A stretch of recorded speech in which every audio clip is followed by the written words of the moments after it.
बिस्मिल्लाहिर्रहमानिर्रहीम हुजूर की मचा इबेमा हजरत ज़ैनब की हिजरत अमसुंग लैखिदबगी वरी संसार अनीमक की सरदार हुजूर अक़दस सल्लल्लाहु अलैहि वसल्लम की मचा नुपी अहन हजरत ज़ैनब रज़ियल्लाहु ताला अन्हा नबुवत की चही तरा की ममांगदा इबुंगोगी चही कुंथ्रा सूबदा पोखी नबुवत की चही तरा की ममांग हाइबदी अल्लाह की रसूलना नबी ओइद्रिंगै ममांगदा पोकपनेबा हजरत ज़ैनब सी लौरिबा नुपासी अल्लाह की रसूल की मंदोम चाना पोकपा अबुल आस बिन रबियादा लुहोंगी अब्दे अबुल आसर सी अल्लाह की रसूल की मंदोम चागी मचानेबा अदुम मंदोम चागी मचाना नि लौख्रिसी अदो अल्लाह की रसूलना मक्कादगी मदीनादा हिजरत तौरगा चटपा मतमसी सिगिसिदा ज़ैनब सी लिहवेबा मक्कादा दुम मरमदी अल्लाह की रसूलना हिजरत तौर चखरिसी अल्लाह की हुक्म लाकपदगी मक्कादगी मदीना दा चटखिबनेबा अल्लाह की रसूल दी चखरे मदीना दा हिजरत तौखरबा मतुंगदा अहान बलान काफिर सिंगा थेंगनखिबसी जंगे बदर सिनेबा बदर की लान सी थेंगनबसीदा मुसलमान चहुमगा त्रहुमदोय अदगी काफिर सिंगी माइकैदगी ना मी लिसिंग अमा हेना लाकपा अदुदुगा थेंगनखिबा लान दुनेबा मतमदुदा अल्लाह ना मतेंग पांगगा मुसलमान सिंगना ngамहनखियेबा अदु मी लिसिंग अमा हेना लाइबा अमदी लोइना लान थेंगनदा चंगदबा खुजु खुलाई मखोय सुना पुरा इबा मखोयदो अदुदगी लान की खुजु खुलाई करिमता यावजदबा चैदेक उतेक पाइरिबा सहाबाई किराम सिंगदुना ngамखियेबा अदु ngamba matamsida मखोय मक्का की मियोय खरा फाजल हवेबा हाबदी लान थेंगनबा लाकपसिदा फाजल हवेबा मियोय खरा अदु फाहौरिबा मियोय सिंगसिदा हजरत ज़ैनब की मवासे सिसु यावेबा फाजल हवसिदा अदु फारगा थमहौरिबा मी सिंगसि थादोरकनिङाइनेना मक्का की मी सिंगना अखोयगी मी नोयना फाजन खिमखोयदु थादोक पिरओ हायरगा पोचै मयाम पिरएबा अखोय सना लुपा पिरएबा सिगिसे अखोय नोयदा पिजरी मी नोय मी सि थादोरओना अदुदा ngसाइगी हजरत ज़ैनब की नुपासिसु यावरिमिना हजरत ज़ैनब सु पोचै पिबुदु यावरएबा अदु पिरइसि करिनो हाइकांदा ngसाइगी हजरत खदीजा से अल्लाह की रसूल की नुपीनिदना अदु हजरत खदीजा दा औलपोट ओइना पीखिबा सना की लिखांगदो अदुसु यावना पिरएबा लिक असि हजरत इब्नु रसूलुल्लाह सल्लल्लाहु अलैहि वसल्लम न हेक उबा मतमदा हजरत खदीजा रज़ियल्लाहु ताला अन्हाबु निंगसिंग लक्तुना मिटलुदगी पिरांग सिंथकी अमसुंग सहाबाई किराम सिंगदा असुमना लेपनखी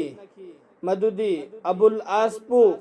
फिदिया यावदना थादोखिबा अदुगा महाकना हनखरगा हजरत ज़ैनब मदीना तैयबादा लकहनबा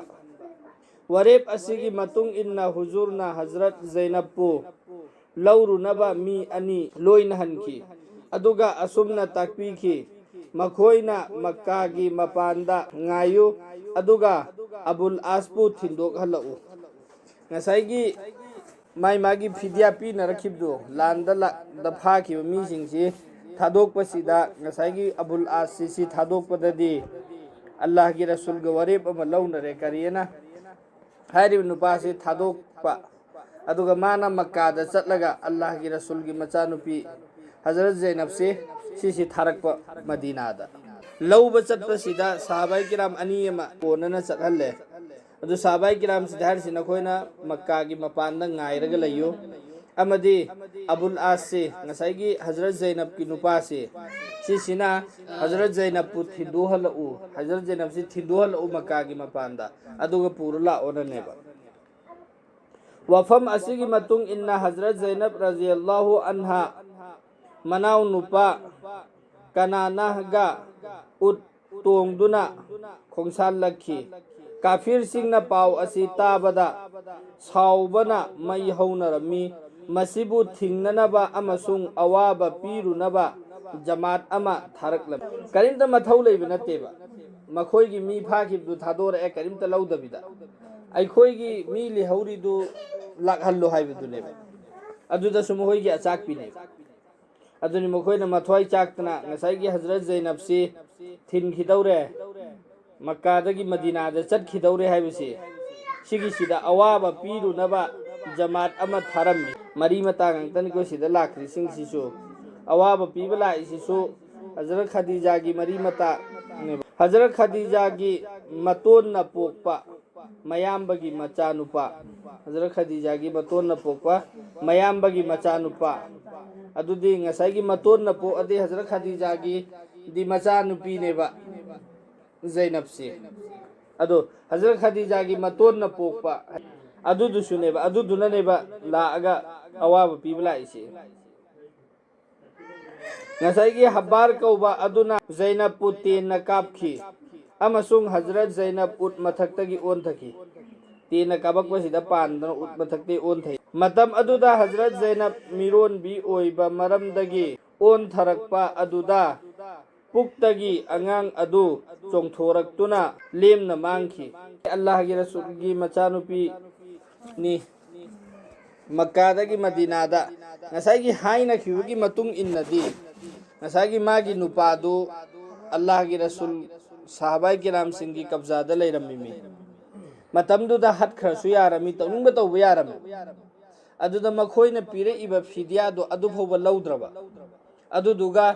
सिर्फ आइगी इचानुपी आदा लेरिदो अदु खक्ता मदीनादा यौहनबिरोना अदु यानरगा वरेप लौनरगनेबा थाखरिसे अदो वरेप लौना खिबदु मखोइदी नानथोखिबा खुत्तगी हे नानथोखिब कांदे हेक्ता फलाउना ओलेबा मखोइसे अदुनानेबा मुसलमान गा कुफार सिंगा थेंगनखरिबा लान मयामसे मखोइसी सिरमदाई मतमदना कनबियु कनबियु गुर गुर गुर कुनबा द खुत्ता हेक्ता नानथोखिबगा मोहि थोकम हेक्ता तौबा अदो सिदासु मोहि थोकपनेबा तौरिसे हाइना खिबदुगी मतुंग इन्ना मक्का मसा पुमनमक्की मीसु याफम थोअमेबा मखोइगी मी अमा थादोरा अमिना इखोइगी मी अमला अल्लो हाइबदो अदो यानरगा साइन तौनरगा चखिबदो अदो नानथोरा अब मतुंगददी अल्लाह की रसूल की मचानुपी थिंदोरक्प कांदनेबा मयाम चंगदना तेन कापचिंदना हटकेन तौरिसे अदुदनी अबू सुफियान सि कोनदी मुसलमान ओइरखी मतमददे मुसलमान ओइद्रिमा मक्का की अचौबा सरदार अदो ngसाई की अबू सुफियान से सिगिसिना हायबा मुहम्मद की मचा मकपु असुमना फोंगना थोक्तुना चटखिबा हायबा असिदी पामदे अदुना हंजिल्लो अदुगा कोरना लोटना अमुक थिनबिखो थिनमदी थिनग्रो लोटना थिल्लो अखोइ इमांगदा पुरा अनु हायबदुनेबा हजरत ज़ैनब की हक्चांगदा लैखिबा असोकपा अदु मतम सांगना फबा ngamखिदे अमसुंग असोकपा असिना मरम ओइरगा हिजरी की मपन सूबा चहीदा दुनियादगी खुंगसानखी ngसाई तेन पानखिबदो अदो दुम फजनबा ngam इबुंगो रसूलुल्लाह सल्लल्लाहु अलैहि वसल्लम न महाक की मरमदा हाइबिखी महाक ख्वाइदगी हेना फबी आइगी इचानुपीनी आइबु नुंगसीबगी दमक्ता महाक अवाबा कया खांखिबनी महाकपु दफन तौबा मतमदा इबुंगो रसूलुल्लाह सल्लल्लाहु अलैहि वसल्लम मसामकना कबरदा कुमखी अदुगा मखुतमकना दफन तौबीखी कुम थबा मतमदा इबुंगोगी माइथोंगदा अवाबगी खुदम उबा फंखी अदुबु काखलक्पा मतमददी हराउबगी मरमना माइथोंग मुबारक अदु पुंगान ngalami मसीगी मरम सहाबी सिंगना हंगच्चरकपदा तकबीरखी आई ज़ैनबपु अमल की मरमदा असोन बिनी खल्लुई हाइबदी अमल तौबगी मरमदा मासी खरा सोली एना खल्लुई अदुगा कबरगी अजाबतगी कनबीनबा दुआ तौजबनी हौजिक्ति अल्लाहना आइगी दुआ अदु कबूल तौबीरे कनानो ज़ैनब से अल्लाह की रसूल की मचानुपीनेबा नत्रो अदुगी मथक्तसु अमक्का महाकसी शहीद ओइरिमेबा दीन की दमक्ता हिजरत तौरक्पा मतमदा तेन पानबदगिनेबा मासे सीरिसे अल्लाह की रसूल की सु मचानुपी ओइरबा अदु ममांगदसु अल्लाह की रसूल न हाइरबा आइगी इचानुपी आइबु ख्वाइदि नुंगसीजबा इचानुपीनेना हाइरबा अदुदसु अमक्का अल्लाह की रसूल कबरदा थांगथा मतमदा किरमनेबा मरमदी रसूल की मचा ओइरसु अमगी मचा ओइरसु कबर रेसिदी अमत इंगदम नत्तेबा ꯑꯗꯨꯅ ꯑꯜꯂꯥꯍꯒꯤ ꯔꯁꯨꯜꯅ ꯀꯕꯔꯗ ꯊꯥꯡꯊ ꯃꯇꯝꯗ ꯑꯍꯥꯟꯕ ꯊꯥꯡꯊꯕꯀꯥꯟꯗ ꯈꯜꯂꯨꯔꯤꯁꯤ ꯑꯃꯜꯒꯤ ꯃꯔꯝꯗ ꯁꯣꯟꯕꯤꯅꯤ ꯈꯜꯂꯨꯏ ꯍꯥꯏꯕꯗꯤ ꯃꯥꯁꯤ ꯑꯃꯜꯗꯤ ꯈꯔ ꯋꯥꯠꯆꯈꯤ ꯑꯃꯜꯗ ꯋꯥꯠꯂꯤꯁꯤꯁꯨ ꯀꯔꯤꯒꯤꯅꯣ ꯃꯉꯣꯟꯗ ꯑꯋꯥꯕ ꯃꯌꯥꯝ ꯑꯃ ꯇꯥꯈꯤꯗꯅ ꯍꯤꯖꯔꯠ ꯇꯧꯕ ꯃꯇꯝ ꯑꯗꯨꯗꯒꯤ ꯑꯋꯥꯕ ꯃꯇꯝꯗꯅꯦꯕ ꯑꯗꯨꯅ ꯑꯃꯜꯗ ꯈꯔ ꯁꯣꯜꯂꯝꯒꯅꯦꯅ ꯑꯩ ꯈꯜꯂꯨꯏ ꯑꯗꯨꯅ ꯀꯕꯔꯒꯤ ꯑꯖꯥꯕꯇꯒꯤ ꯀꯟꯕꯤꯅꯕ ꯗꯨआ ꯇꯧꯖꯕꯅꯤ ꯑꯗꯒꯤ ꯑꯃꯨꯛꯀ ꯍꯧꯖꯤꯛꯇꯤ ꯑꯜꯂꯥꯍꯅ ꯑꯩꯒꯤ ꯗꯨआ ꯑꯗꯨ ꯀꯕꯨꯜ ꯇꯧꯕꯤꯔꯦ ꯍꯥꯏꯕꯗꯤ ꯑꯜꯂꯥꯍꯒꯤ ꯔꯁꯨꯜꯒꯤ ꯗꯨआꯗꯣ ꯑꯜꯂꯥꯍꯅ ꯀꯕꯨꯜ ꯇꯧꯕꯤꯔꯒ ꯀꯕꯔꯒꯤ ꯑꯖꯥꯕꯇꯒꯤ ꯀꯥꯏꯊꯣꯛꯄꯤꯈꯤ ꯍꯥꯏꯕꯗꯨꯅꯦꯕ ꯏꯕꯨꯡꯉꯣ ꯅꯨꯡꯁꯤꯕꯒꯤ ꯃꯆꯥ ꯑꯃꯁꯨ ꯑꯣꯏꯕꯤꯔꯤꯕꯤ ꯑꯗꯨꯒ ꯗꯤꯟꯒꯤꯗꯃꯛꯇ ꯑꯁꯨꯛꯀꯤ ꯃꯇꯤꯛ ꯑꯋꯥꯕꯁꯨ ꯈꯥꯡꯂꯤꯕꯤ ꯗꯤꯟꯒꯤꯗꯃꯛꯇ ꯊꯋꯥꯏ ꯐꯥꯎꯕ ꯊꯥꯈ꯭ꯔꯕꯤ ꯑꯗꯨ ꯐꯥꯎꯕꯗꯁꯨ ꯀꯕꯔꯒꯤ ꯑꯖꯥꯕꯇꯒꯤ ꯍꯤꯡꯅꯅꯕꯒꯤꯗꯃꯛꯇ ꯍꯨꯖꯨꯔ ꯁꯜꯂꯜꯂꯥꯍು ꯑꯂꯩꯍꯤ ꯋꯁꯜꯂꯝꯒꯤ ꯗꯨआꯒꯤ ꯃꯊꯧ ꯇꯥꯈꯤ ꯑꯗꯨ ꯑꯣꯏꯔꯕꯗꯤ ꯑꯩꯈꯣꯏꯒꯨꯝꯕꯗꯤ ꯀꯔꯤ ꯑꯣꯏꯔꯨꯒꯅꯤ ꯃꯔꯝ ꯑꯗꯨꯅ ꯃꯤ ꯈꯨꯗꯤꯡꯃꯛꯅ ꯃꯇꯝ ꯑꯌꯥꯝꯕꯗ ꯀꯕꯔꯒꯤ ꯑꯖꯥꯕꯇꯒꯤ ꯀꯟꯕꯤꯅꯕ ꯗꯨआ ꯅꯤꯖꯒꯗꯕꯅꯤ ꯏꯕꯨꯡꯉꯣ ꯃꯁꯥꯃꯛꯁꯨ ꯑꯩꯈꯣꯏꯕꯨ ꯇꯝꯕꯤꯕꯒꯤ ꯑꯣꯏꯅ ꯑꯌꯥꯝꯕ ꯃꯇꯝꯗ ꯀꯕꯔꯒꯤ ꯑꯖꯥꯕꯇꯒꯤ ꯍꯤꯡꯅꯅꯕ ꯅꯤꯔꯝ ꯑꯜꯂꯥꯍꯒꯤ ꯔꯁꯨꯜꯒꯤ ꯃꯆꯥꯗꯨ ꯐꯥꯎꯕ ꯑꯜꯂꯥꯍꯒꯤ ꯔꯁꯨꯜꯒꯤ ꯗꯨआꯒꯤ ꯗꯔꯀꯥꯔ ꯑꯣꯏꯈ꯭ꯔꯤꯕ ꯑꯗꯣ ꯑꯩꯈꯣꯏꯁꯤꯗꯤ ꯑꯐꯕ ꯑꯣꯏꯕꯅꯤꯅ ꯀꯕꯔꯒꯤ ꯑꯖꯥꯕ ꯀꯪꯕ ꯑꯝꯇ ꯆꯪꯉꯛꯑꯔꯣꯏꯅ ꯈꯜꯈ꯭ꯔꯦꯕ ꯍꯖꯔꯠ ꯐꯥꯇꯤꯃꯥ ꯀꯕꯔꯗ ꯊꯥꯡꯊꯕꯒꯤ ꯃꯇꯥꯡꯗꯁꯨ ꯍꯥꯏꯔꯤꯗꯨꯗꯤ ꯍꯖꯔꯠ ꯑꯂꯤꯒꯤ ꯅꯨꯄꯤꯅꯤ ꯍꯨꯖꯨꯔꯒꯤ ꯃꯆꯥ ꯅꯨꯄꯤꯅꯤ ꯍꯥꯏꯕ ꯀꯥꯟꯗꯅꯦꯕ ꯀꯕꯔꯅ ꯀꯅꯥꯏ ꯃꯆꯥꯅꯣ ꯀꯔꯤꯅꯣ ꯑꯝꯇ ꯌꯦꯡꯉꯣꯏ ꯑꯩꯒꯤ ꯏꯅꯥꯛꯇ ꯂꯥꯛꯏꯁꯤ ꯃꯥ ꯀꯔꯤ ꯄꯨꯔ ꯂꯥꯛꯏꯃꯣ ꯍꯥꯏꯕꯗꯨ ꯈꯛꯇ ꯌꯦꯡꯒꯅꯦꯅ ꯍꯥꯏꯕꯗꯣ ꯑꯗꯨꯃꯥꯏꯅ ꯑꯩꯈꯣꯏꯁꯨ ꯀꯕꯔꯗꯨꯗ ꯁꯣꯏꯗꯅ ꯑꯝꯇꯪꯗꯤ ꯆꯪꯒꯗꯕ ꯉꯁꯤ ꯅꯠꯇ꯭ꯔꯁꯨ ꯍꯌꯦꯡ ꯅꯠꯇ꯭ꯔꯁꯨ ꯑꯃꯛ ꯅꯠꯇ꯭ꯔꯒ ꯑꯃꯛꯇꯤ ꯁꯣꯏꯗꯅ ꯆꯪꯒꯅꯦꯕ ꯑꯗꯨ ꯆꯪꯕ ꯃꯇꯝꯗ ꯀꯕꯔꯗꯨꯅ ꯑꯩꯈꯣꯏꯒꯤ ꯁꯥꯠꯇ ꯑꯩꯈꯣꯏꯗ ꯀꯔꯤ ꯇꯧꯕꯤꯔꯛꯀꯗꯧꯔꯤꯃꯣ ꯍꯥꯏꯕꯗꯨ ꯑꯗꯨꯗꯨꯅꯦꯕ ꯃꯔꯨ ꯑꯣꯏꯗꯧꯔꯤꯁꯦ ꯑꯗꯣ ꯑꯩꯅ ꯁꯤꯗ ꯄꯩꯁꯥ ꯃꯌꯥꯝ ꯑꯃ ꯇꯥꯟꯁꯤꯜꯂꯝꯃꯁꯨ ꯑꯩꯅ ꯁꯤꯗ ꯃꯤ ꯃꯌꯥꯝ ꯑꯃ ꯀꯩꯗꯧꯔꯝꯃꯁꯨ ꯂꯥ ꯑꯃ ꯗꯨꯅꯤꯌꯥꯒꯤꯗꯃꯛꯇ ꯇꯧꯔꯝꯕ ꯃꯈꯣꯏꯗꯣ ꯑꯃ ꯐꯥꯎꯕ ꯀꯥꯟꯅꯔꯔꯣꯏꯕ ꯅꯃꯥꯖ ꯈꯔ ꯁꯣꯟꯈꯤꯕ ꯇꯁꯕꯤ ꯈꯔ ꯆꯠꯈꯤꯕ ꯁꯨꯕꯥꯅꯜꯂꯥ ꯈꯔ ꯍꯥꯏꯈꯤꯕ ꯀꯨꯔꯥꯟ ꯈꯔ ꯁꯣꯟꯈꯤꯕꯗꯣ ꯑꯗꯨ ꯈꯛꯇꯅꯦꯕ ꯑꯩꯒꯤ ꯀꯕꯔꯗꯗꯤ ꯀꯥꯟꯅꯔꯨꯗꯧꯔꯤꯁꯦ ꯀꯅꯥꯒꯨꯝꯕ ꯃꯤ ꯑꯃꯅ ꯇꯛꯕꯤꯔ ꯎꯂꯥꯒꯤ ꯁꯥꯠꯇ ꯅꯨꯃꯤꯠ 90ꯅꯤ ꯅꯃꯥꯖ ꯁꯣꯟꯕ ꯇꯥꯔꯕꯗꯤ ꯇꯛꯕꯤꯔ ꯎꯂꯥ ꯍꯥꯏꯔꯤꯁꯤ ꯏꯃꯥꯝꯅ ꯑꯜꯂꯥꯍꯨ ꯑꯛꯕꯔ ꯑꯩꯅ ꯇꯛꯕꯤꯔ ꯍꯥꯏꯔꯤꯗꯣ ꯑꯗꯨꯒꯤꯗꯨꯒ ꯂꯣꯏꯅꯅ ꯃꯨꯛꯇꯗꯤꯁꯤꯡꯁꯨ ꯇꯛꯕꯤꯔ ꯍꯥꯏꯔꯒ ꯅꯃꯥꯖ ꯁꯣꯟꯃꯤꯟꯅꯔꯤꯗꯣ ꯑꯗꯨ ꯇꯛꯕꯤꯔ ꯎꯂꯥꯒꯤ ꯁꯥꯠꯇ ꯅꯨꯃꯤꯠ 90ꯅꯤ ꯀꯅꯥꯒꯨꯝꯕ ꯃꯤ ꯑꯃ ꯅꯃꯥꯖ ꯁꯣꯜꯂꯕꯗꯤ ꯏꯈ꯭ꯂꯥꯁꯀ ꯂꯣꯏꯅꯅ ꯅꯃꯥꯖ ꯁꯣꯟꯕ ꯈꯛꯇ ꯍꯥꯏꯗ꯭ꯔꯤ ꯏꯈ꯭ꯂꯥꯁ ꯍꯥꯏꯕꯗꯤ ꯊꯃꯣꯏ ꯁꯦꯡꯅ ꯅꯤꯌꯠ ꯆꯨꯝꯅ ꯅꯃꯥꯖ ꯁꯣꯜꯂꯕꯗꯤ ꯃꯍꯥꯛ ꯗꯣꯖꯛꯀꯤ ꯃꯩꯗꯒꯤ ꯀꯟꯕꯤꯔꯕꯅꯤ ꯁꯤꯅꯦꯕ ꯑꯗꯣ ꯅꯨꯃꯤꯠ 90ꯅꯤꯁꯤ ꯅꯃꯥꯖ ꯁꯣꯜꯂꯝꯃꯦ ꯀꯅꯥꯒꯨꯝꯕ ꯃꯤ ꯑꯃ ꯏꯃꯥꯝꯒ ꯂꯣꯏꯅꯅ ꯅꯨꯃꯤꯠ 90ꯅꯤꯁꯤ ꯁꯣꯜꯂꯦꯕ ꯑꯗꯨꯏ ꯃꯇꯨꯡꯗ ꯃꯥ ꯅꯃꯥꯖ ꯑꯃꯨꯛꯀ ꯇꯣꯛꯑꯦ ꯑꯩꯈꯣꯏꯗꯤ ꯅꯨꯃꯤꯠ 90ꯅꯤ ꯁꯣꯟꯈ꯭ꯔꯦ ꯗꯣꯖꯛꯀꯤ ꯃꯩꯗꯒꯤ ꯀꯜꯂꯗꯕꯅꯤ ꯁꯣꯏꯗꯕꯤꯗ ꯍꯥꯏꯅ ꯇꯣꯛꯊꯣꯛꯑꯦꯕ ꯑꯗꯨ ꯃꯥ ꯀꯟꯒꯗ꯭ꯔꯅꯦ ꯅꯨꯃꯤꯠ 90ꯅꯤ ꯅꯃꯥꯖ ꯁꯣꯟꯕ ꯏꯈ꯭ꯂꯥꯁꯀꯤ ꯁꯥꯠꯇ ꯍꯥꯏꯅ ꯏꯈ꯭ꯂꯥꯁ ꯍꯥꯏꯅ ꯋꯥ ꯑꯃ ꯁꯔꯇ ꯑꯃ ꯄꯜꯂꯝꯃꯤꯁꯤ ꯍꯥꯏꯕꯗꯤ ꯊꯃꯣꯏ ꯁꯦꯡꯅ ꯁꯣꯟꯕ ꯑꯗꯨ ꯀꯔꯤꯒꯨꯝꯕ ꯀꯅꯥꯒꯨꯝꯕ ꯃꯤ ꯑꯃꯅ ꯑꯜꯂꯥꯍ ꯑꯜꯂꯥꯍꯒꯤꯗꯃꯛꯇ ꯅꯨꯃꯤꯠ 90ꯅꯤꯁꯤ ꯇꯛꯕꯤꯔ ꯎꯂꯥꯒꯤ ꯁꯥꯠꯇ ꯃꯥꯅ ꯅꯃꯥꯖ ꯁꯣꯟꯈ꯭ꯔꯕ ꯑꯗꯨ ꯑꯣꯏꯕ ꯇꯥꯔꯒꯗꯤ ꯃꯉꯣꯟꯗ ꯑꯑꯣꯟꯕ ꯑꯃ ꯂꯥꯛꯈ꯭ꯔꯗꯕꯅꯦꯕ ꯑꯁꯦꯡꯕꯃꯛꯀꯤ ꯑꯣꯏꯅ ꯑꯗꯨ ꯃꯄꯨꯟꯁꯤ ꯆꯨꯞꯄ ꯃꯥ ꯅꯃꯥꯖ ꯊꯥꯗꯣꯛꯑꯔꯣꯏꯗꯕꯅꯤ ꯍꯥꯏꯕꯗꯤ ꯅꯃꯥꯖꯒꯤ ꯃꯍꯥꯎ ꯗꯨ ꯁꯍꯥꯕꯥꯏ ꯀꯤꯔꯥꯝꯁꯤꯡꯅ ꯈꯪꯈ꯭ꯔꯤꯕ ꯑꯃꯗꯤ ꯑꯜꯂꯥꯍ ꯋꯥꯂꯥꯁꯤꯡꯅ ꯈꯪꯈ꯭ꯔꯤꯕ ꯅꯃꯥꯖꯒꯤ ꯃꯍꯥꯎꯗꯨ ꯈꯪꯈ꯭ꯔꯗꯝꯃꯦꯕ ꯅꯨꯃꯤꯠ 90ꯅꯤ ꯁꯣꯜꯂꯛꯄꯁꯤꯗ ꯑꯗꯣ ꯀꯔꯤꯒꯨꯝꯕ ꯃꯉꯣꯟꯗ ꯑꯑꯣꯟꯕ ꯂꯥꯛꯇꯕꯩꯅꯦꯕ ꯅꯨꯃꯤꯠ 90ꯅꯤ ꯁꯣꯜꯂꯝꯃꯒ ꯇꯣꯛꯏꯁꯤꯅ ꯑꯗꯣ ꯑꯑꯣꯟꯕ ꯂꯥꯛꯇ꯭ꯔꯤꯁꯤ ꯀꯔꯤ ꯃꯔꯝꯗꯒꯤꯅꯣ ꯃꯥꯒꯤ ꯅꯃꯥꯖꯇꯨꯗ ꯄꯨꯛꯅꯤꯡ ꯆꯪꯕ ꯋꯥꯠꯄ ꯅꯤꯌꯠ ꯁꯦꯡꯕ ꯋꯥꯠꯄꯗꯒꯤꯅꯤ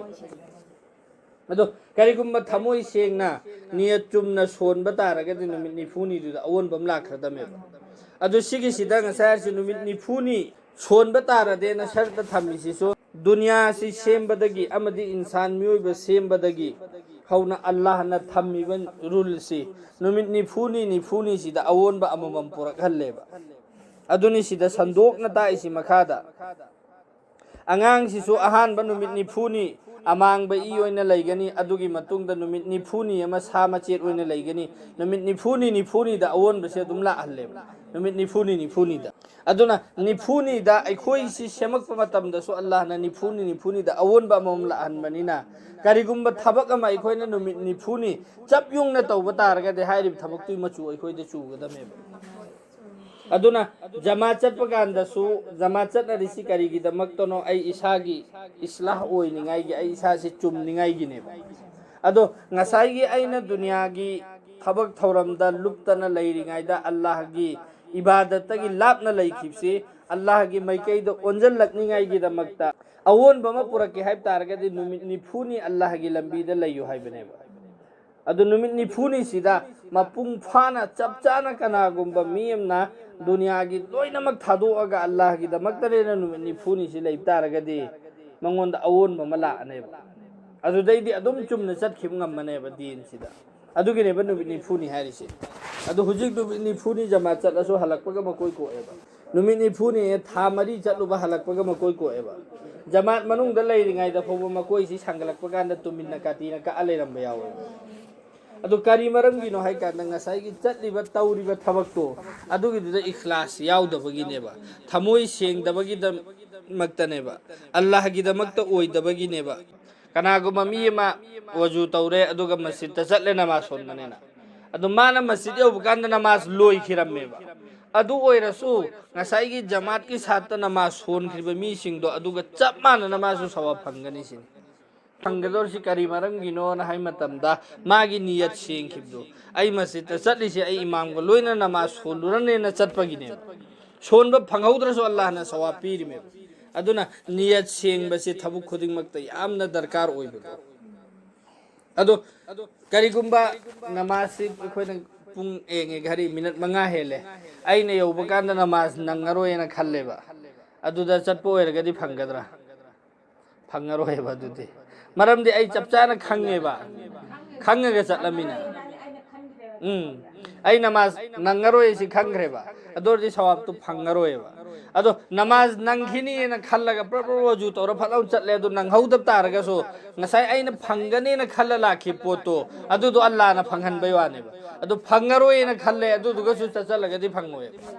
adu nadi ai khoina tawriba amal ibadat khuding maksi sigi si so allah na soidana aigi amal si aina solim namase aina solim dua se allah na kabul to bigane na ai khoi wakhanda niyat tawgadame ai khoi isa ma pho oige dor oire dor khangde da sondi sonjan gramena chingnare adurdi aigi poto amal du oigedra चपचाना थासु थाजगदबा अमदि कीसु कीगदबा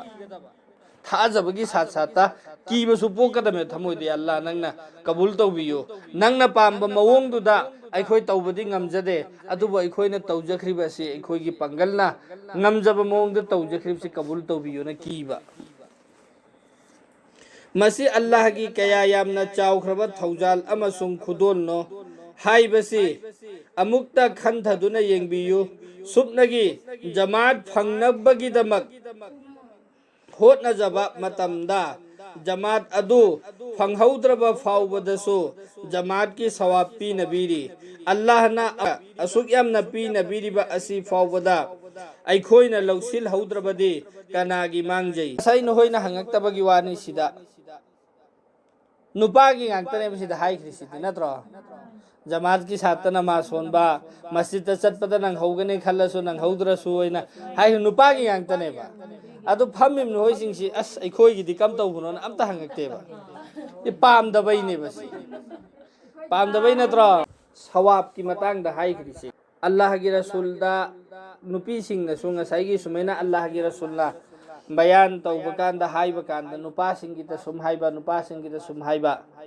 aduda nupi yam khoi sigi manung ima khoi si maswara tawre ai khoi gi dikam tawba ai khoi di jana jana masu son ba chatre जुबा की नमाज सोन सु चत्रे ईद की सु चत्रे मस्जिद तसु जमा सोनद्रे दुदि अखोई की सवाब सिना कमै तव मखोई ने हेन खरनी हाना मखोई ने जन्नत त चंखरनी सवाब मखोई ने मैम हेलमिना अदुदि कम तौने नो पीएम खोइसि मसोरा तौरे अदुगा कना हाइगेनो लाई रसूल दाइन मोइसि खन्नरगा अम थोगा अगा हंगरे अदुदा अल्लाह की रसूल न हायबा nupi singgidi yumda soli ba namasi sigi sida ngasai nupa sing na panggrip sing do aduga chapmana na panggane ba adu kari maram gi don hai matamda imung manung du da leiriba nupa sing do adu duna masita namason ba chatleba jamaat ki satta namasoli adu targa de imung du da leiriba nupi sing du su ngasai nupa do na phangai sawab tu ga chapmana na panggane imung du dagi mi ama ani ahum leiriba nupa ang khoi du jana namason ba chakreba lehauri nupi sing du nupa sing du na sola ibn namas du sawab chapmana na panggane adu ngasai gi nupa sing du sawab ta wat ka dam natte ko Allah na pirak paganda di amma dai khaido ga am da pi ba natte ba chapmana na pi ni me adu ngasai gi nupa ang khoi na tau khip si da loina pun khre nupa ang khoi tau si loin pun khre si di tare ba ko ai gi imung da leiri nupa ang khoi si namas am ta son ba chatte ba adu ibtar ga di leiri be imung gi nupi sing du jamaat ki sawab phanggadra nupa ang khoi dun tau dormen phangaroi ba nupi sing du na phanggadori si nupa sing du na masita namason ba chat pa matamda makhoi gi waju tau ningai ising hapiri ba amadi makhoi gi phi subiri ba makhoi na namason chat pa da set ningai gi phi du suri ba amadi makhoi gi phi hong ningai piri ba makhoi gi seba tauri do adu gi ne ba sawab phangi sing pi sing du na ado imung du da leiri ba nupa sing du amta chatte masita adum free da leire yumda ador de hairi bu nupi du su phang phangaroi ado janaza gi namas hairo ba ko janaza gi namas ma puraga laeba nupi am khoi di chat pa yadre chatre ba ado ai gi imung da leiri bu nupa sing du ai janaza pura ina ma son ba chal au chau ne na chal han ba se khoi thau ne mana chat laga solo uptar ga ai su sawa phangane ba ma su chat tab da dum lei thokre ba ador di pu khri ba janaza du son ba sawab ai phang ai imung gi mi du chatra mina aduna imung gi mi du na chatlap kan da ne ba phang ga dauri si aduna loina mak chan khrani adubu amana sigi si ngasai gi imung gi mi sing du na sola ure ekhoi phange ko adu amana imung gi mi du di chatla ga masita na ma soli ba jana ma su soli ba id ki na ma su soli ba juma gi na ma su soli ba ado ai di yumda leire ekhoi gi nupa na sola urami na sawab adum phanggadab sibona ai yumda na ma sondre ba ai sawab phanggadra du ngasai nupa du na sola ising du gi sawab ta ingon de yaurakada yaura aroe ba maram di ai isamak adu da amal tawdamina aina tawriba amal si sigi sida ek thungpham mam ne ba aina nama soli si ai gi nupa du na masita na ma sola urido adugi sawab tu gi thungpham mamadi leigene thungpham leita mafam sidabo haibedi karigumba pot ama patram leirap kanda ne be ising si hapa yaga dorsi karim phau leita mafam da nongsit ta ising hap ki hardi yaga drane aduna ngasai gi tawru uriba amal du gi thungpham si karino aina yumda tawriba amal du ne adu aina yumda amal du tawdreba ador de ai gi nupa du na sola urip sing du gi thungpham du leitra mena thungaroi ba yaura roi ado hai riba nama sondab sing do ai gi yumda leirip taragadi ai gi imung da barkat leiru do nama sondab gi barkat si kaya mangge ai matamda nama sondaba mi ama amaktang sumang si da samma chakip da nifuni yumdu da barkat mangi haire ado nama sondaba mi du pungkun mari ai gi yumda leip taragadi ai gi yumda karamba barkat obalak mi gi leikai gi mangam darso ai gi yum gi mi sing sidi masida thokhan gi haibu gi wakhan du thammase adagi kanai gumba nupa sina masita thokpagi apanba ama phau leitaba sirf tanba khakta gi masita thoktab da yumda namas solene mai namas tu oi bante namas tu gi sawab ma chelam phangoi balki onjala guna pu gane maram di masita thoga nupa gi son gadab do adu du son damna maram oiraga mi dom na son dam matam da imung du gi nupi am khoi du loina mak sawab te mangam natro sawab phangdram natro adu ma khaktang sola uraga hanjala kan da sawab loin phanggadab du adu manghan bai guna su pudur me adu na di loina thokhan ningai hot na se Allah gi rasul na nong ma hayaba kariyana aina pami se adugumba miyoi sing du gi mayum du chatlaga ai mai thadu ge se mai thadu ba pami karamba mi jo masjid ta thogak pagi pangal leina karim phau ba chin ba lei tabda mayum da nama sola leiri mi sing si mohoi gi mayum sing si chatlaga ai mai thadu ge hai ba lai rasul adukki matik cha e ba अल्लाहगी रसूलना हाइरम्मिबा पोतसिंगसिदि अल्लाहगी रसूलदु लोइन अल्लाहना पिरइबा पोतसिंगदु मागी ममांगदु उरिमेबा अदु मागी बंदा अमा हाइरिबा पोत सवाबसिंगदु लौदबिदा फंगदबिदा लैखिबदु अदु चाकचरिमे नु कयागी मतिक चाहे कांदा यहूदी अल्लाहगी रसूलदा ईमान पुरक्तबा यहूदी सिसिगी जनाजा अमा पुरगा चटपा अदु उबा कांदा अल्लाहगी रसूल कप्पेबा अदा हजरत उमर हंगे या रसूल अल्लाह मादी ईमान पुरक्पसु नत्ते नहाक ओंदा ईमान पुरक्पसु नत्ते नहाकु नबी ने हाइबसु नत्ते अदु मागी जनाजा चटपा कांदा नहाक न कपीरी सि करिगिनो न हंगे कप्त्रसु याय मादी ओइनिंग ओइसने हाइबदुने हजरत उमर न हंगिबो हंगदुदे अल्लाहगी रसूल न हाइबा आई लैना लैना आईगी उम्मत अमा जहन्नम द चटखिबसि उरगा आई करमैना खांगु ngамदोरमोन हाय अल्लाह ना अखोइदा हिदायत फंगहनबिरबा हाइबदि मुसलमान की युम द पोखहनबिरिसि ख्वाइदि चावबा हिदायत ने अल्लाह मसक खंगहनले सिसिगी तौबिमन फोंगदु उसी अल्लाह मसामकना कुरान द हाइरिमेबा वलितुकब्बिरुल्लाह अला मा हदाकुम व लअल्लकुम तशकुरून हाइबदि अल्लाह ना नखोइदा अचुम्बा लंबी खंगहनबिरबा हिदायत पिबीद्र मुसलमान की युम द पोखहनबिरबा अदुगी दमक्ता अल्लाह की तौबिमन उतलु अल्लाह की चावबंगन बदु फोंगदोउ अदु ओइबा तारबदी नखोइ तौबिमन खंगबा हाइबदु ओइरगनी अदु अखोइदि सिदि खितंग लापना लैखरेबा अखोइना लैरिबा कंडीशन सिदैदि हिदायत पिबीरे इसिगी तौबिमन उतलु हाइबनेबा तौबिमन उतकदौरिसिदि आइसि मुसलमान नम ओइरे हाइबगी हराउबगा लोइनना मुसलमान नमगी तौफम थोकपा मथौदु मपुंग फाना तौरब कांदनेबा तौबिमन उतपा ngamगदौरसि नमासु सोंद्रबा मचिनसु थीरबा ओइदबसु nganगबा इसा अपामदता सुलेलबा अदुगसु अमका इस्या अल्लाह नंगना आइबु पांगन ओहनबिरे याम फरेदा इन हाइरेबा पांगन ओइरिबगी करी कानबमपतसु लौद्रिङाइदा करमैनो तौबिमन उतकदौरसि तौबिमन उतपा हाइरिसिदि करम कांदनो आइसि इसाना इसाबु मसक खंगबा इसासि चपचाना मफमदु लेपप कांद